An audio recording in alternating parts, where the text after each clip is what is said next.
কেমন হয় যদি একসাথে সব কিছু একই জায়গা থেকে কেনাকাটা করা যায়? আমার তো বেশ ভালো লাগে। আশা করছি আপনাদেরও ভালো লাগবে। হ্যালো, আসসালামু আলাইকুম এভরিওয়ান। গত কয়েকদিন আগে খুব কুয়াশা ছিল, আর এর মধ্যেই আমি বের হয়ে যাই টুকিটাকি শপিং করার জন্য। ভাবলাম ব্লগটি আপনাদের সাথে শেয়ার করি। আপনারা সাথেই থাকবেন। আজকে অনেক দিন পরে চলে এসেছি মৌচাক মার্কেটে। এখানে আসলে সচরাচর আমি খুব তাড়াতাড়ি যাই না, আমার অনেক লেট হয়ে যায়, কারণ এখানে 4-5টা শপিং মল একসাথে। এগুলো ঘুরতে ঘুরতে দেখতে দেখতেই আমার সময় কেটে যায়। মার্কেটের ভিতরে ঢুকে আমি পুরো অবাক হয়ে গিয়েছি। কোনো মানুষ নেই, একদম ফাঁকা মার্কেট।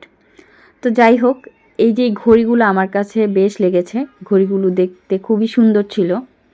তারপরে এই যে ভাইরাল শালগুলো, আমি অবশ্যই এগুলো কেনাকাটা করিনি। আমি গিয়েছিলাম হচ্ছে টুকটাক জিনিসপত্র কেনার জন্য। তো আপনাদের জন্য এই ভিডিওটা করে নিয়ে আসা আর কি। এটা হচ্ছে আনারকলি মার্কেট। এখানে হচ্ছে গজ কাপড় পাওয়া যায় অনেক সুন্দর সুন্দর, আর প্রাইসগুলোও খুব রিজনেবল। ওনারা খুব একটা বাড়িয়ে বলে না। আর এখানে হচ্ছে ওয়ান পিসগুলো, এগুলো দেখলাম ইদানিং খুব চলছে। যারা হিজাব পরে তারাও পরতে পারে, যারা নন হিজাবি তারাও এগুলো পরতে পারে। প্রাইসও রিজনেবল। তো আমি এখান থেকে একটা টপস নিয়েছি, কিন্তু এখানে আর ওই টাইপের ছিল না দেখে আর নিতে পারিনি। তবে এই দোকানটাতে প্রাইস দেখলাম খুবই রিজনেবল, বাইরের থেকেও খুব কম। আর তারপরে এই যে আমাদের সবার দুর্বলতা, মানে আমাদের মেয়েদের দুর্বলতা, এই আংটি, ব্রেসলাইট। আর এখানে এই ব্যান্ডগুলো আমার খুব ভালো লেগেছিল, কিন্তু প্রাইসটা একটু বেশি ছিল। এই আংটিগুলো আমার কাছে খুবই ভালো লেগেছিল, কিন্তু প্রাইসটা আমার কাছে মনে হলো একটু বেশি। তো এরপর চলে আসলাম এদিকে। এখানে হচ্ছে গিয়ে জুয়েলারিস, তারপর বাচ্চাদের হেয়ার ব্যান্ড। এই ব্যান্ডগুলো অনেক কিউট ছিল, আর প্রাইসও ছিল রিজনেবল, 150-200-র মধ্যে। আর ওভারঅল এখানে আসলে আমার যা ভালো লাগে, এখানে আমি একসাথে 3-4টা শপিং মল ঘুরতে পারি। মন মতো যা যা প্রয়োজন সবই কেনাকাটা করা যায়।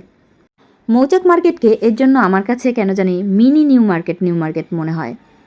তো হাঁটতে হাঁটতে আমি চলে এসেছি কোয়ার্টসের সাইডে। তো এখানে সুন্দর সুন্দর কিছু কোয়ার্টস ছিল এবং কালারগুলো খুবই সুন্দর ছিল। তারপর এখানে কিছু প্যান্ট ছিল, প্যান্টগুলোও দেখতে অনেক সুন্দর ছিল। প্যান্টের প্রাইসটাও একটু বেশি মনে হলো আমার কাছে। এগুলা চেয়েছে 600 করে, তবে দামাদামি করলে আর একটু কমানো যাবে। কিন্তু কোয়ালিটি খুবই ভালো ছিল। এখন যেহেতু শীতকাল চলছে, তাই মার্কেট জুড়েই শীতের কাপড় দিয়ে ভরা, তবে সেই তুলনায় কাস্টমার আশানুরূপ না।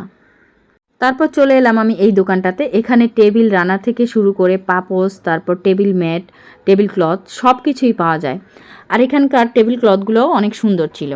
তারপর ফাইনালি আমি চলে আসলাম আনারকলির 3তলাতে। এখানে হচ্ছে সুন্দর সুন্দর আবায়া পাওয়া যায়। তো আমি এখান থেকে 2টা আবায়া পছন্দ করি, এবং প্রাইসটা রিজনেবল ছিল যেহেতু আমি এখান থেকে 2টা আবায়া নিয়ে নিই। আমার কেনাকাটাও শেষ, আর আজকের ব্লগটিও এখানেই শেষ করছি। সবাই ভালো থাকবেন।